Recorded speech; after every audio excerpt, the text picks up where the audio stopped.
Heto ang mga maiinit na balita na dapat niyong tutukan mula sa FM Radio at PRTV Newsroom. Ito ang FM Radio Newsbreak. FM Radio Newsbreak.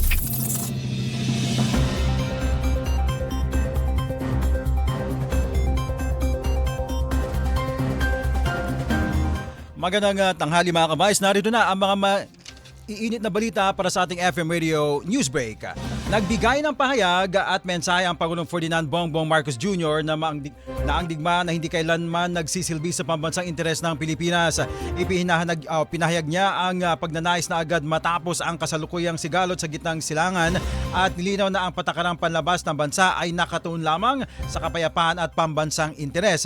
Samantala, dagdag pa ng Pangulo, hindi siya kumakampi sa alinmang panig sa alitan na kinakasangkutan ng US, Israel at Iran at patuloy umunong binabantayan ng Pilipinas ang sitwasyon at umaasang bababa agad ang tensyon upang makabalik sa normal ang galaw naman ng ekonomiya.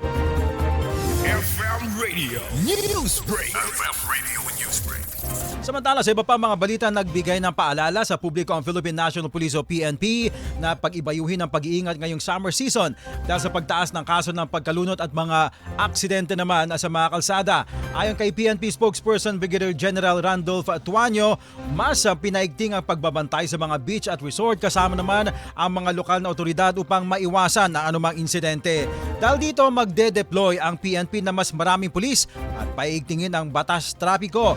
Hinikayat din ang mga motorista at bakasyonista na maging responsable at tiyaking ligtas ang kanilang pamilya habang naglalakbay.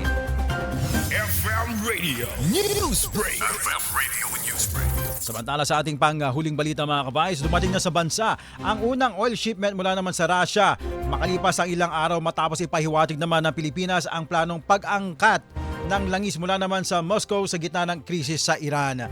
Kinumpirma ni Energy Secretary Sharon Garin na nakipagkasundo ang Petron sa pag-angkat ng langis mula naman sa Russia at minamadali ang Pilipinas na maghanap ng bagong supply dahil sa pagharang ng Iran sa mga tangke naman ng langis sa Strait of Hormuz na isang mahalagang ruta na 20% ng supply ng langis at gas sa buong mundo. Samantala, bago ang tensyon, 98% ng crude oil ng Petron Bataan Refinery ay galing naman sa Middle East at ayon kay Garin, naglaan ang pamahalaan ng 20 billion pesos para sa pagbili ng hanggang 2 milyong barrels ng diesel upang mapalawig ang buffer stock naman ng ating bansa. FM Radio Newsbreak. FM Radio Newsbreak. At yan mga kabayos, ang buong kalipunan ng ating pagbabalita para sa ating FM Radio Newsbreak. Ako po si Cherubim Ganaden. Magandang tanghali.